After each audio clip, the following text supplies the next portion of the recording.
Welcome to yet another session of the Access Presents webinar, which is today focused main on neuron. So we'll just give a couple of minutes for people to join in, and then we'll begin. Again, welcome everyone. We'll start with recognizing and respecting our land. So Access respectfully recognizes and acknowledges the relationships the First Nation, Inuit, and Métis have across Canada, have with their land all Canadians live on and cherish. As we work to create, implement, and continue this pan Canadian network, we would like to consider each of the 634 different First Nation communities, 53 Inuit communities, and 8 Métis settlements who have had unique historical, cultural, spiritual, and environmental sustainable connection to the land that their people and ancestors have inhabited since times immemorial. Access is committed to working to build relationships that include First Nations, Inuit, and Métis people. So with that, we would like to begin our webinar for today with some introduction from Dr. Tabor. Hi, everybody. It's really a privilege, actually, and a pleasure to introduce to you Sebastian and Nirav. So just as a background, my name is Uri Tabori. I'm a neuro-oncologist at SickKids in Toronto. And really what we're going to present today is something very unique to us and maybe to Canada, which is the Canadian Pediatric Brain Tumor Consortium. So over 25 years, physicians from the 17 pediatric centers who treat brain tumors meet regularly, discuss research projects, discuss how to treat patients the same way, and this emerged slowly into a clinical trial group. And we're really privileged to have unique people who lead these clinical trials and enable two things. One is leadership throughout the world. So we are leading trials in Canada and internationally. And second relates to these stories, provide access to almost all kids in Canada to innovative therapies. It's really important to say that it starts with basic research, translational research that's done here in Canada in several centers, and that feeds the clinical trialists, and which you'll hear from today, who take that and make it into interesting and sometimes really, really important and life-changing clinical trials to these patients.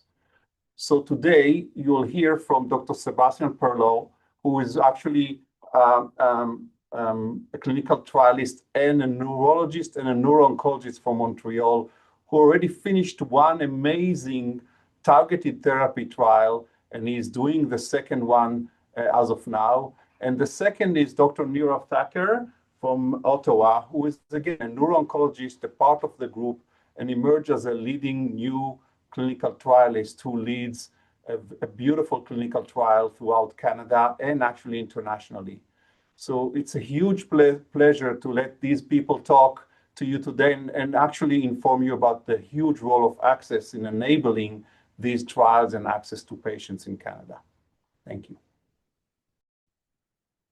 Thank you so much, Uri, for the lovely introduction. And with that, I think we'll officially begin the seminar.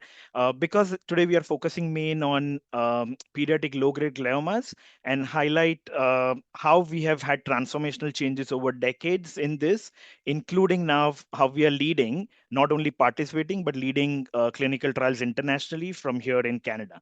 So just to give a quick background of what the problem statement of pediatric low-grade glioma is, it is actually one of the most common pediatric brain tumors, which has lifelong impact. And it is as common as every 4 in 10 children approximately have pediatric low-grade glioma. And it obviously occurs across the entire spectrum of pediatric age group. It has a lifelong impact because it has significant morbidity that impacts life, right from vision to endocrine issues to cognition to quality of life. And it has a significant chronic therapy burden because up to 50% of them can progress and have a risk of recurrence and might end up needing multiple intervention. And in more recent times, it is now recognized as more of a chronic disease where we need multiple lines of therapy, long-term surveillance, and a lot of additional support for the family and the child. And over years, there has been a transformation in understanding the biology, which has more recently translated to a lot of newer therapies in pediatric low-grade glioma. And our goal has over time changed from not only curing or stabilizing disease, but doing so without compromising quality of life. So survival is no longer the discussion in low-grade gliomas, but is more of how we achieve that with preserving the quality of life and minimal impact to patient and families. So with that background, we will start discussing about what we have nationally and how we have progressed through this. So, and with me is Dr. Pero, as you heard. So we'll proceed with that. Thank you. So we can go to the next slide. So as mentioned by Yuri, there was several initiatives that were put forward, including the national round, which has been going for more than 2 decades. And that was actually facilitated with Zoom and team that was introduced after the pandemic. So monthly we meet, there's usually between 20 and 40 participants from neuro-oncologists, oncologists, CRA, research nurses, and trainees. And it's led by different centers actually each month. And there's a broad range of discussion. People can bring on their idea regarding study concept, protocol development, update on the study that were launched or result. And sometimes we will discuss also a consensus management and clinical practice discussion. And once in a while, we have presentation for either another consortium based in the US or Europe to present their study, and also sometimes we invite industry partners indeed to develop new trials idea and collaboration. So that really solidify our relationship between providers doing neuro-oncology, and this is unique when compared to other tumor types. And I think that we're a small community, so we tend to work well together. And over the last few years, several paper has been published based on these collaboration, either in terms of consensus and retrospective clinical studies in different area, but mainly on pediatric low-grade glioma.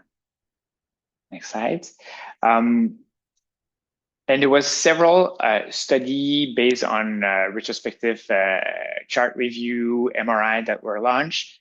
But every time we have to set up a new protocol, submit to IRB, do contract between centers. So one of the idea was to launch a registry that would be multi-center, as we call it, partner, which is a pediatric adolescent young adult response to target therapy agent registry.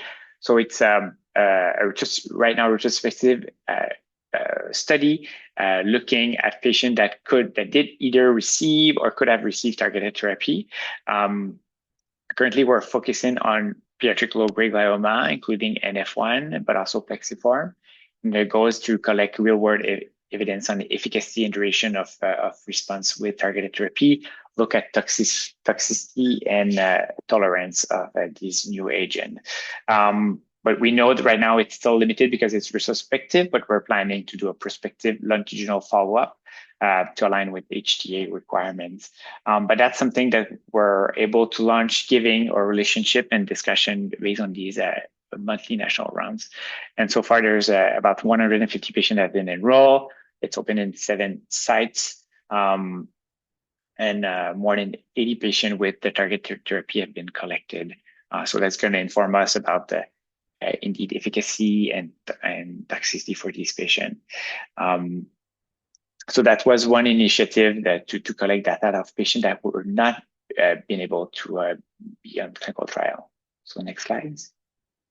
And also one initiative that came out from our monthly national rounds is that we often discuss specific topics on glioma, but it's for 15, 20 minutes, but we needed a little bit more time to discuss basic science, clinical trial project, and what's the next step. So we organized the first glioma in the mountains. So that was a symposium, 3-day symposium dedicated to research on glioma.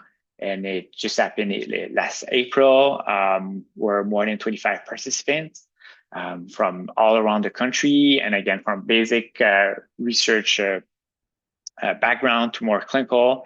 And that was a really fruitful discussion, and it was able to kick off several new projects. Next slides. So this is what was done a little bit in terms of collaboration, but for sure, let's say retrospective study are interesting, but to really assess the efficacy and also come to access new therapeutics, we were participating in clinical trials, and I give the talk to Nirav to continue the discussion on clinical trials and the background. Thanks, Sebastian. So as we, have heard from beginning of the talk, right, that there has been a transformation in how we have been looking and now treating pediatric low-grade gliomas. So there has been a significant molecular explosion, right, of data that we have for diseases across oncology. But at least in neurong, the first one to actually see transform substantially into the clinical side has been low-grade gliomas. And this was the landmark article from NEJM. And the first author for this article is Dr. Eric Buffet, who was actually been a Canadian investigator and from Hospital for Sick Kids, because we enrolled substantially a large number of Canadian patients from single site on this trial. And we can clearly see how, this clearly shows how targeted therapies have significantly improved survival and even responses as compared to conventional chemotherapies that we were doing for low-grade gliomas for the last few decades. So these are the two drugs, dabrafenib and trametinib, but obviously it hasn't stopped there. Since then, there has been another targeted therapy called tovorafenib, which is a type 2 RAF kinase inhibitor. And from its onset, unlike other drugs, which actually are mainly designed for an adult indication and find their way to pediatric side, this one actually has been unique in terms of its has pediatric interest right from its onset, including from the time of its development, and therefore has significant strengths for pediatric population. Biologically, yes, it does have a significant improvement in mechanism of action, which which expands its use over more molecularly diverse low-grade glioma, especially the ones which are BRAF fused. It has much better CNS penetration than the conventional earlier MEK inhibitors. And because it was always designed with pediatric interests in mind, it already from its onset came in with formulations which were pediatric friendly, including powder for reconstitution. The advantage is also that it's given once weekly in terms of its dosing, makes it much more convenient for pediatric population, but any other population in terms of compliance, and has no effect of food on it. So I think that really sets it up well for pediatric use in. And then when we looked at the Firefly 1 study, it actually translated very well even into the efficacy with this amazing waterfall plots, which you can see here on the right, which I'm showing. And again, Dr. Perot has been one of the authors on this paper, as they had substantial enrollments of Canadian children on this as well. So with this, I think for first time in decades, we actually had within a decade 2 drugs that were, or sort of 3 drugs overall, that got accelerated US FDA approval for a specific indication with pediatric low-grade gliomas. The combination of dabrafenib and trametinib upfront, and tovorafenib recently got approved for recurrent low-grade gliomas with BRAF alterations. So that has been sort of the highlight actually of this decade in pediatric gliomas. And we would think from here on, the path is great and it's rosy, right? But that's where now the challenges that we face in Canada come to forefront. And they're not just challenges, because we find and we look at challenges to see how we find opportunities on them. And that is what we'll talk about in the next few slides. So the newer drugs which haven't received Health Canada approval, which itself is a very long process in Canada as compared to historically, as we have seen with other newer therapies when they get available. So the two major pathways that we have available till they get approved is one, compassionate access, which is very reactive, temporary and individualized, because we do rely on the drug company for case by case approvals. And so far we have been sort of fortunate that we have found able partners in industry who have been doing it, but it is definitely dependent on their goodwill. The timeline can be variable, and we have still have to do a lot of advocacy for newer drugs to get them via compassionate access, tovorafenib being one of the examples. It is not a sustainable path for access. And obviously there is inequity related with that as well on how we do.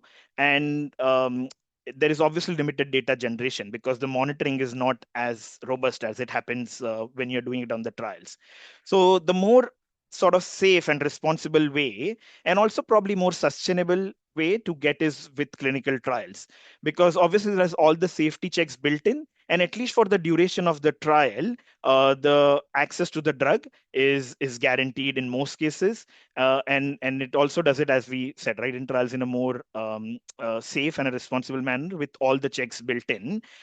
And this is not only important with drug access, but as we'll see later, the more we do it via trials, it helps us build the infrastructure for these same trials across the geography of our country, and will expand access for us to the future trials as well.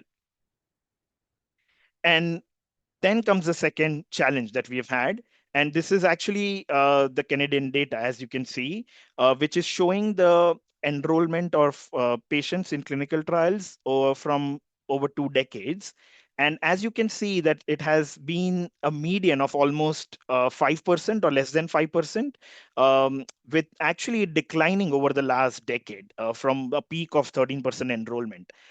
And it's not only about having those reduced enrollment, but you can see it's also how it is variable across our geography, and the inequity that is there with this, with even this limited numbers across the geography of our country. And interestingly, we also had data of why some of the patients who couldn't participate at the trial, and almost 50% said they couldn't participate in the study because it wasn't available at their center. So I think with this background, it was very evident that we need to have more Canadian trial that prioritizes Canadian children, and also focuses more on equity and access for our children. And with that idea, the next two trials that we'll talk about in the more recent history were born. So the first one, which I'm leading as a study chair with some excellent biology work from Dr. Tabori's lab, and obviously from mentorship and initial push from Dr. Buffet, who was primarily an essential component of us securing access to this drug, and initially getting the CHR grant as well. And it is the Victory study, which is for the first time where we are using combination of vinblastine with the oral newer agent, which was tovorafenib, which we spoke about, for patients with recurrent and progressive low-grade gliomas. And it was the way the study was designed, we needed more partners as well. So we are not only leading this trial in Canada, but also working and have it open across Australia and New Zealand. And when this trial opened, this was the only way for getting access to tovorafenib, uh, apart from the Firefly-1 study, which had ended, for Canadian children. Because we are combining the drug for the first time, we built it as a two-phase study. Phase A was a feasibility phase where we are finding the right dose of the combination. And phase B is designed to be the efficacy or the expansion phase, where we'll actually test the dose that we have got in phase A in more number of children. And we are actually allowing children for up to the age of 25 participate in this. And our accrual number target is around 54 patients. So, and this is where you see things coming to life, and what you achieve as a group. So not only have we successfully opened this study across majority of the Canadian and Australian centers, but we have been recruiting well, where we have also completed phase A of our recruitment, and we are now on phase B with total of 14 active sites across Canada and Australia, with almost every Canadian province having access to this study, with Manitoba very soon to be opening, but most of the all other centers are open, as you can see there, and also partnering with our Australian colleagues where it is open as well. And with specifically with the Access and Equity Act mandate in mind, we learned from our previous studies of all trying to see how we allow patients even more easier access within the community. So vinblastine, which is a drug which is used commonly for standard of care in pediatric low-grade gliomas, after phase A, we have been able to get off the NOL with Health Canada. And now during phase B, we are also allowing vinblastine to be administered at satellite sites or closer to home for the families. So they can still access the study and get vinblastine closer to home while following up with the primary center only monthly to do specific checks. So with that, I think Victory has been following on the legacy of the earlier Canadian pediatric low-grade glioma trials, which were earlier chemotherapy based, and now catching up to the molecular era. We are on targeted therapies with actually Dr. Perot leading the first study which got over with MEK inhibitors. And the Victory study goes without saying. It would not have been possible without the support from CIHR and access funds to make it across the region and take it closer to every patient family and their homes in their community. So that was the first study which was supported, or obviously which has support from ACCESS and in pediatric low-grade glioma space, which is actually bringing on transformation and access to therapies to our patients. And the second is the MURF study, which I'll hand over to Dr. Perot to take over. Thank you, Nirav. So as mentioned by Yuri also, so we initially launched the TRAM study, which was a MEK inhibitor in monotherapy for relapsed low-grade glioma. But given the efficacy that we're seeing, we decided, okay, let's try to bring the MEK inhibitor up front for patients that were treatment naive. But we wanted to do also better. So we try again, similar to what Nirav just presented, to use a combination, again, with vinblastine, which is the standard of care for this patient, with the MEK inhibitor, which is mirdametinib. So next slide. And this has been supported by we at Saint-Justine, Bianca Courcelle, and Sabrina Serrault has been a key person to push forward this study. Next slide. And again, because it's the first time we'll test the combination, we started with a phase 1 to determine the maximum tolerated dose of vinblastine plus mirdametinib, followed by a phase 2 regarding the efficacy and safety of this combination. So we're planning to enroll 50 patients with MAP pathway activation. And after that, the patient are treated with twice a day oral mirdametinib plus vinblastine weekly for a total of 68 weeks. And we'll see the data later on. Follow up with 3 years follow-up to determine progression-free survival and overall survival.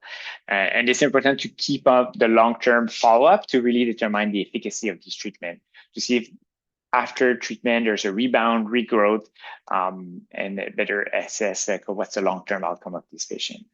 Next slide. So this is the schema of the study. So we are giving weekly vinblastine, as mentioned, for 68 weeks, which is the typical duration of treatment. But we added a year of mirdametinib to increase the overall response rate and hopefully also the duration of response. Next slide. And the study is currently open in 6 centers in Canada, but we're planning upcoming SIV to open in more centers.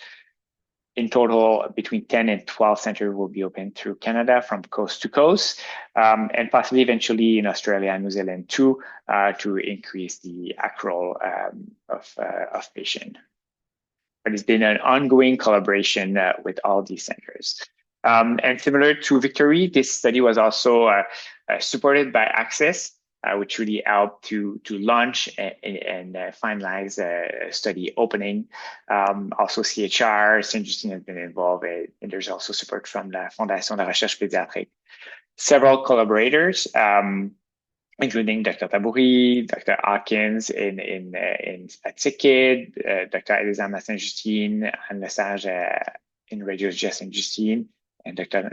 Jalado at the CUSUM, and Jessica, which is the lead pharmacist. So several people involved, from clinical questions to more basic research studies. Several key investigators, which have been great collaborators over the last few years through the TRAM study, for example. Next slide. And as mentioned, initially we'll determine the maximum tolerated dose, followed by the best response using the RAPNO criteria, which is the standard evaluation for pediatric low-grade glioma. Next slides. But as mentioned by Nirav, it's important to understand efficacy and safety, but also what's the impact of quality of life. So we have been in a questionnaire to really assess how the parents and children are doing throughout treatments. We also implemented a new neurological evaluation to better capture the clinical efficacy of these treatments. Next slide. And at the same time, we're trying to develop new tools to better assess response using AI to measure the volumetric evolution of these patients, but also getting back to the lab to better understand why some of these patients are either responding greatly to treatment or why others are failing treatment. And it's the first time that a CSF collaborative opportunity is include to really monitor the outcome of this patient. This is optional, but it might help to better understand the efficacy of treatment, and if there's some evidence that would suggest that a patient is going to respond better than another one. Next slide. So on that note, I will hand it back to Nirav for a lesson that we have learned through launching this IT, which often feels like more climbing a high mountain than a easy and long road.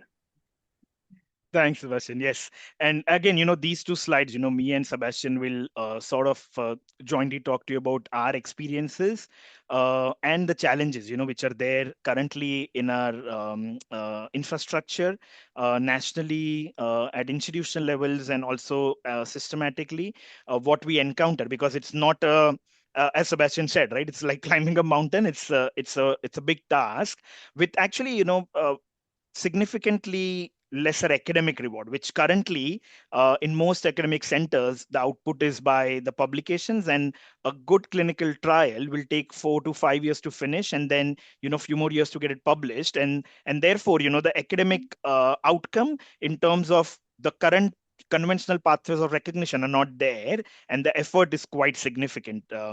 So, at least from our experience, we tried to see how we can identify these challenges that we faced while we were doing, but not stop there, and see how we could actually innovate and work with our national groups and ACCESS and other collaborators who are already in the system to actually start moving to make some changes which will actually help us in long run to be more sustainable and have a good infrastructure in place for more efficient and seamless opening of trials, which will encourage more investigators to take this up. So, beginning at the systemic level, there are a lot of operational complexities involved with getting a IIT on board, especially because it all starts with how significantly lesser funding we have as compared to industry trials, and also probably some of the consortium infrastructure which is there for some of the consortium trials. So obviously there is a lot of regulatory complexity which needs a lot of navigation with Health Canada and REBs. And a lot of contracting burden which is there, which is quite significant for each academic institute and also the sponsor academic institute to follow up with the multiple other institutes, to the extent that one of our sites has got delayed just because of the contracts, when that site was the first one to actually have the REB in place. Obviously, when it's an IIT, we are dependent on industry for getting the drugs. So a lot of our design is restricted by what the drug company is also happy with, and might not always be the design that we want to have academically, because we need to work with them like we need to work with any other partners. And obviously there's a lot of coordination on all fronts, from the sponsor level to industry, to the regulatory authorities, to the institutes. And for each trial, we need to start from step one. That's been the challenge. Um, and when we were starting Victory, and initially when Mervov conceived, we did not have a academic CRO, and that was one of the biggest things we identified. We did try in some ways to work at whatever infrastructure was that point to try and build some bridges, but obviously there weren't enough resources in the system. And fortunately, we'll see in opportunities of how with ACCESS we have at least been able to overcome a part of this, which is very essential when we want to run national IITs. We need to have a good academic CRO and the infrastructure, especially because the amount of funding substantially varies if we need to go in with another CRO, which is not academic. And obviously, when we are doing international studies, our sponsorship experience is limited, and we are building that because a lot of things, a lot of barriers come in which are unanticipated. As we are doing this more regularly now, I think we'll be able to iron that out. At institutional levels, I think I have faced myself at CHIO and heard with a lot of other investigators as well that although each institute has a very formalized and a structured infrastructure in place for the children's oncology group studies, um, we do not have a distinction to use that infrastructure for our own Canadian IITs, which is quite hyperbole, right? That because when we go in, they're like, oh yes, we can use this infrastructure which is there for COG, but if it's a own Canadian IT, they're not, because they're not a part of considered a COG infrastructure one. We are always competing for resources, and there are always limited resources and infrastructure at least medium to small size centers, and more pressures even in the high volume centers, with simple things like CRA, pharmacy, which are all geared up and structured to work for COG studies, which is great because that does give us access to studies. But obviously, there is not a recognition yet institutionally, and hopefully that is happening more, that Canadian IITs are the same batch as we would batch COG. And at national level, obviously, when we started, it was a more fragmented ecosystem where we did have great collaborations, as I said, with every study we have done historically, but there was not enough operational integration, which obviously gets more challenging with it being opening across various sites and provinces because each have a different mandate right now, right from, the consents to REB, which makes the task significantly time consuming, but also is not easy on funding because that takes in a lot of effort and personnel. Um, Funding challenges always, will never be able to have such funding like industry, but also some of the other consortiums. So sources are limited, and they're also very trial specific. So we can go, and there are opportunities to go with a trial and try to get funding, but there is no specific opportunity to get infrastructure related funding because the trial funding only lasts a trial. But if we actually are able to get infrastructure funding, like what Access is doing now, it actually probably would be more sustainable and would last for many more trials. And obviously, there is resource inequity across the sites because if a investigator at a low to medium sized center has an idea or a concept to translate into a trial, there is a lot of inequity in terms of protected time, in terms of resources who might help, we might be able to help them make a trial to the extent that, and the clinical load to the extent that it almost is impossible for them to pursue their um, thoughts or a concept into a trial, which obviously then limits and reflects in the amount of IITs that we can have. Sebastian, your thoughts on this slide and additions from your end? It does summarize really well all the challenges. I think that you and I have faced somehow similar, but at the same time different challenges when we go in details. But sponsorship has been an issue. There's only a limited number of academic institutions that can support this sponsorship, given the risk and all the resources needed. We tried to look also, I know you did on your side, with more centralized sponsorship initially through C17. When we developed our two study, it was not possible. I know that now there's more possibility, but it has been a challenge, the sponsorship. As you mentioned, funding is a challenge.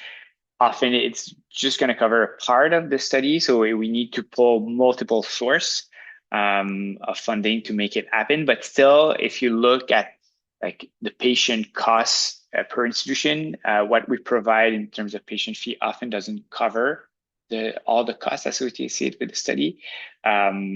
So we need to find better ways in order to make sure that the centers get enough funding to cover all the tasks and maintain long-term activity to maintain their resources and so on. Otherwise, there's deficit. And also, as you mentioned, CRO is quite a challenge. And when we use more commercial CRO, the challenge that it does cost a lot of money. They have a lot of resource. They have been leading often multiple trials, so they have the expertise, but the cost is really high, and it does decrease the amount of resource we can actually give to centers. So right now, we're doing CROs through Saint Justine, but that's we'll see how things goes in terms of the management of the study and monitoring. But indeed, as Nihal mentioned, every time we start a new study, we all face the same challenges. We need to go back to step one from sponsorship, CRO, funding. So we need to find a better way to come streamline and make sure that we can move things faster and a little bit more smoothly. Thanks, Sebastian, for sharing the same pain and sharing that. And I think the biggest challenge that we face and where we are innovative and will be more innovative is patient numbers, right? And that is the reality. I think in terms of the proportion of patients that we have in Canada, it is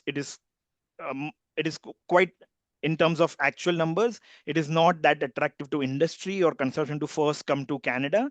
So we really need to make a good case for them to support some of those earlier studies and even drugs in Canada, and show them that although we might have lesser numbers, but we are very efficient, and as a group we are able to pull things together quickly and get the study outcomes sooner for them. But also, I think, as you will see in innovation, is how we work to make this a bigger platform, so that when they come to us for Canada as a group, we are actually already ready with not just our national collaborations, but also with our international and global collaborations to make it even more attractive for them, and make a bigger case for not only our patients, but also patients across the world who face similar issues. So with that, I think as I said, it's not just been the challenges, but also how we translated them or are working towards making them into opportunities and our learnings from them.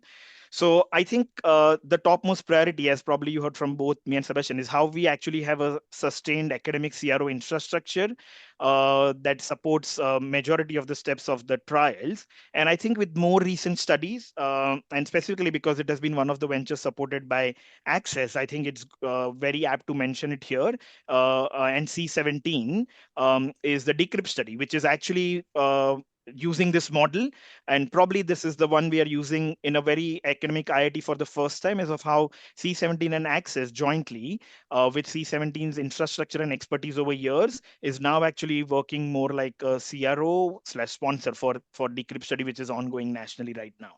So I think we are already moving in that direction, and we are learning more with this experience of how to make it more sustainable, so that it is a standard infrastructure that stays.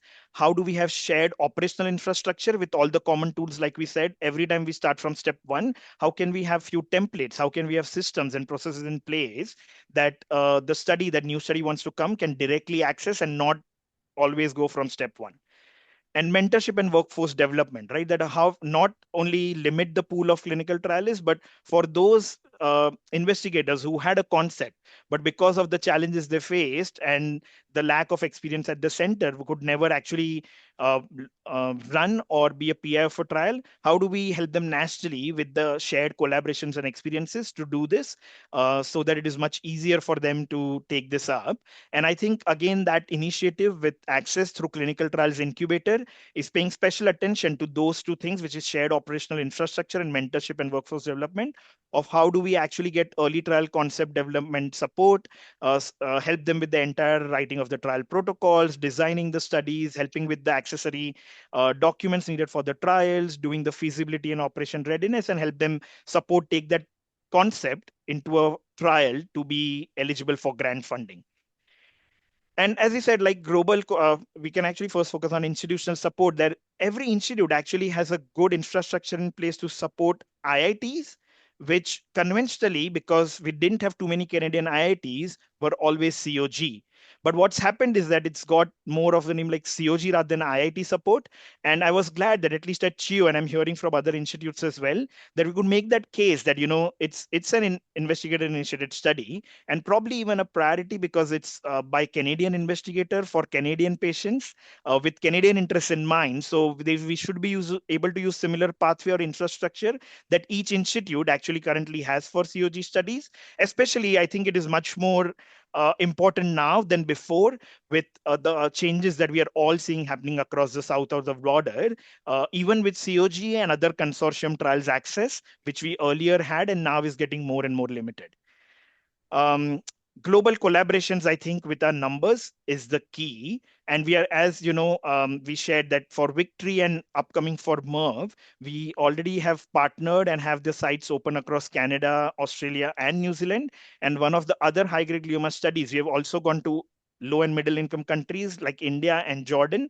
So those partnerships have already taken shape, and we have learned a lot more of how to partner with newer collaborators, especially in low and middle income countries, because that is where the maximum burden lies. And we can actually lead to even have an impact there with our learnings and sharing our values and collaboration with them. So I think that has been sort of the biggest learning of this. And we are working on how we actually formalize that, which we'll share towards the end of the talk. And obviously funding, right, as Sebastian said, is how we be more innovative. And I'll probably, proud to say, because of access support, both Victory as well as MERV are probably giving the best historical um, site reimbursements that we could give for develop infrastructure support at the site, so it doesn't get a burden on the site to enroll patients, but rather is institutionally more feasible to get the studies open. And then, yes, we need to look at more models of how we be innovative with this funding, including academia and industry partnerships, so that we not only are supporting each trial, but we are actually developing infrastructure that meets the long-term operational needs of this. And again, Sebastian, your experiences to share with whatever solutions or opportunities you have learned, not only with MERV, but also with TRAM, because that is done now. Mm-hmm. No, I totally agree with what was shared, and I think it's a nice segue to but your proposal regarding the next steps. And just to be conscious of the time, I'll let you talk about your project. Sure. So, thanks, Sebastian. thank you. And so just to highlight that, the challenges that we face are, we actually have a lot of external studies, which are bulk of the studies to give access to our children, not just COG, but a lot of other consortium studies where obviously Canadian prices are not always represented well. Even when they're there, they're at limited Canadian sites, and activation at each site is a challenge. So there is access and inequity with that. And then obviously there is limited access to the early phase studies. Industry driven activation, as I said, is always fragile and unsustainable because of the numbers that they might have. And I think therefore the Canadian IITs hit the sweet spot where we're able to translate this to a much better access and equity, because when we have Canadian design studies, as we have seen historically, even now, they are the ones that are open at maximum Canadian centers, having access and equity strongly at their core. And not only this, it actually develops more Canadian leadership and develops to contribute to development of a more better ecosystem and infrastructure in place, and obviously eventually better outcomes for our children.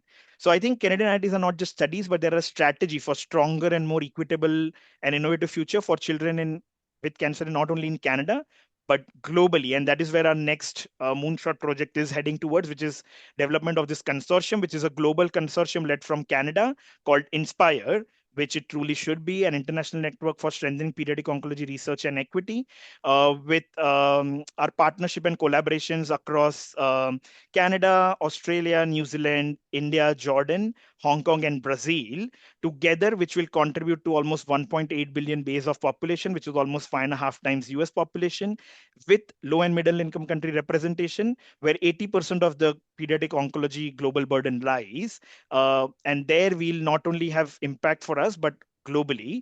And the aim of this is to have a more democratic, equitable, and inclusive consortium where we are not only focusing on trials, but right entire pipeline from having a good biology base, which is again democratic and equitable, distributed all across our partners, having clinical trials at its core, but also going step further, because it's good to have trials, but what about access post the trials, which is where I think the manufacturing part of this consortium also comes in, because our partners, some of them have very good experiences with manufacturing, and therefore if we can actually get that part built in the ecosystem as well, that is going a long way to access therapies at a more affordable price, not only for Canadian children but for global impact with our partners as well. And we are keeping again the structure very democratic, where each individual country and the institute will actually get local funding for their population, so the burden is not on any other country. Which will be the sponsor country, will be the one proposing the trial. We'll have a central steering committee, annual meetings for them, and obviously nothing of this will be possible without the PWLA integration and input, which is built from onset as a trio at a particular center. So I think this is where it's a ambitious project, which I hope is the right time now, because we need. There is a lot of changes happening, as we all know, globally, and this is the right time for us to take leadership. And we have like-minded partners, which we have historically collaborated with, and everybody is hoping we can actually get on this. So obviously, the pitch is always to all the teams that I meet and to Access and other partners is that join us in this and help us make this a reality, which will obviously help us become self-sufficient for Canadian studies and sustainable, but also have an impact globally. So with that, I think we'll move to question and answers. Unless Sebastian had some last words. No, thank you, Nira, for sharing all your expertise and for launching the Victory and now the Aspire also. So thank you for leading this. Thank you, Nirav and Sebastian, for this great talk and highlighting the importance, the challenges, and the lessons learned of these clinical trials. So with that, we will open up the question period, as Nirav mentioned. So feel free to type in your questions into the Q&A box, and I can start reading them out to our speakers. So we'll just give them a couple minutes to type in their questions.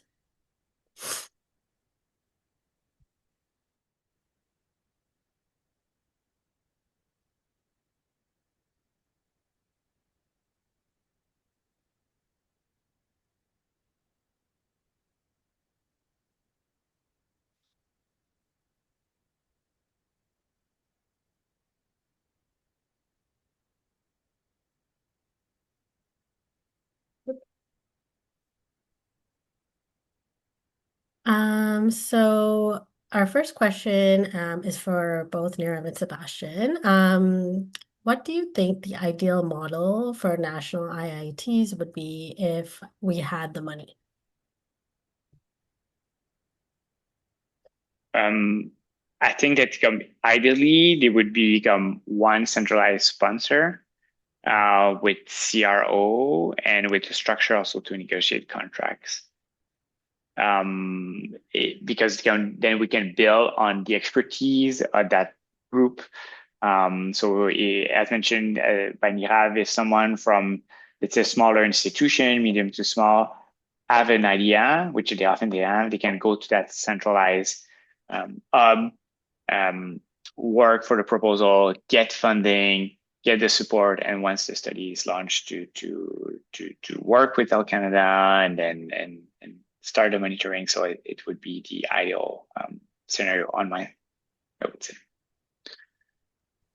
Yeah, I would agree with Sebastian. It's interesting, right? Because obviously we expect this question from Daniel because you had a lot of talks, and I'm sure Daniel himself has some great ideas and thoughts which we have discussed in our all routine conversations. As obviously, he's a very integral part with this as well. And I think that is, if we had all the money, that would be right. That we need obviously the central infrastructure to support, as Sebastian said, but I'll also say we would need some resources at the institute level, right? At least the basic CRAs, which are made available via central support, because then they are always available at the sites, and it's not that we go with every study and try and find resources locally. Also, within the institute, once we know that there is a permanent source of funding, it is much easier to retain the personnel, which already is always challenging because we are competing with industry to sometimes retain this highly qualified personnel helping us do the clinical trials. So I think centrally we need, as Sebastian was saying, but I think we also need something to flow to develop infrastructure at institutional level so that it is sustainable for each institute to participate as well, and don't have to always choose their priorities on where they go if they have enough in the field. And I think this model with some of the other initiatives, not for clinical trials, but is very well demonstrated by Pogo as well, right? Of how if we have Pogo supported personnel at the sites, how much it helps with keeping them sustainable and build the oncology infrastructure in general within the system. Thank you. Our next question is for you, Nirav. They're asking if you're able to speak a little bit about the process of putting satellite sites in place and how that is going when it comes to the Victory trial. Yeah, so no, thanks for the question. But I'll clarify, we are not putting satellite sites in place. We are using or allowing, enabling patients in the systems where satellite sites already exist of how they can use it. And this is very different from the craft model, right? Because that craft model, the primary ownership still stays with the center, which is doing it for the trial. This is mainly enabling access so that, because, Victory and also MERV will have weekly Windblast administrations to remove that burden from the families who don't have to travel every week. We were able to, after phase A, get it off the NOL, and we had already written the trial in a way that once phase A is done and we get it off the NOL, we'll be able to actually allow them to use their satellite, which is already there in the system. So it is not that we are creating any new satellites, we are enabling the existing satellites in whichever system and infrastructure they're already existing to help them make use so the patients don't have to travel to the primary center for getting weekly Windblastins.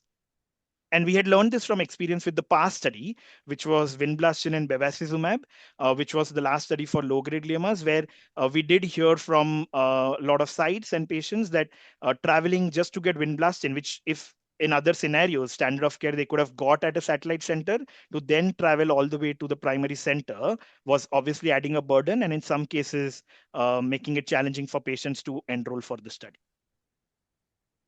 Thank you, Nirav, for clarifying.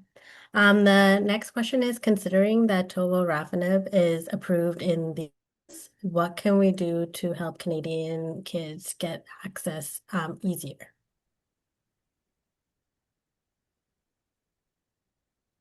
But right now, indeed it's approved, but so we now need to work in order to get reimbursed, and that's a discussion with the CEA and also from INES, and it's a long process.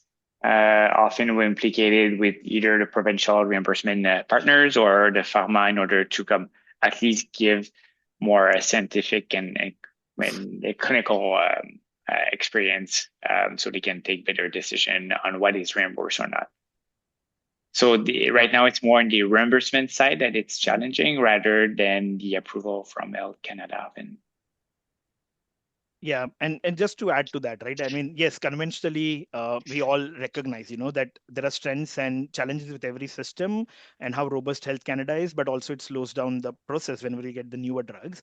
But I think the biggest development, which has been more sort of structured, or at least taking more structure in the last few drugs which have come, is how the industry is working much more closer with the experts, because now as we are developing more trials and running it, right, we are also in much closer contact with the team there.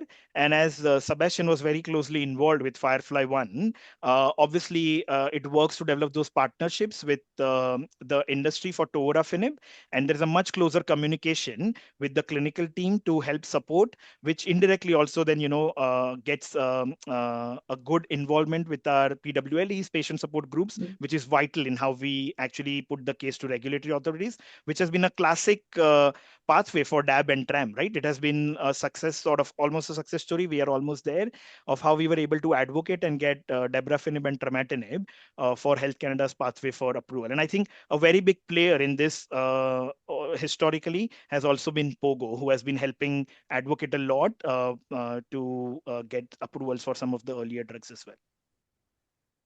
Thank you. I think we have time for one more question.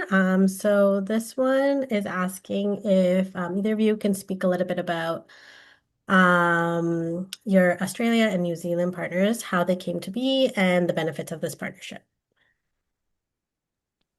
Yes, so actually it was quite serendipitous, right? So the current lead for Australia and New Zealand sites, which is Dr. Hansford, is actually original Canadian, right? And they have a very good infrastructure in Australia and New Zealand, which is ANSCHOG, with their how they do trials nationally, and it is the ease of working with them. So obviously there were historical connections even in past trials which were there, which we have made more robust with ongoing with Victory and actually a lot more studies. Merv is opening Optimize is another great example of our partnership.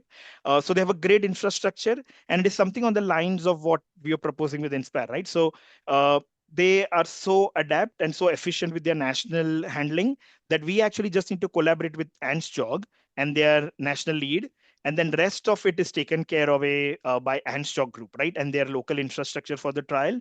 So it makes it much more simpler, financially much more viable, because a lot of times they're able to generate funding to support their institutional reimbursements and patient support, and also actually do preliminary monitoring. As a sponsor, obviously we always have that oversight, but it takes a lot of burden off for running the trial and the costs involved with recruitment, which makes this partnership a win-win for both our groups. And this is the same partnership which I'm proposing, which we are looking to how we expand it across all our other partners, so that we do expand to much bigger numbers and have much more access.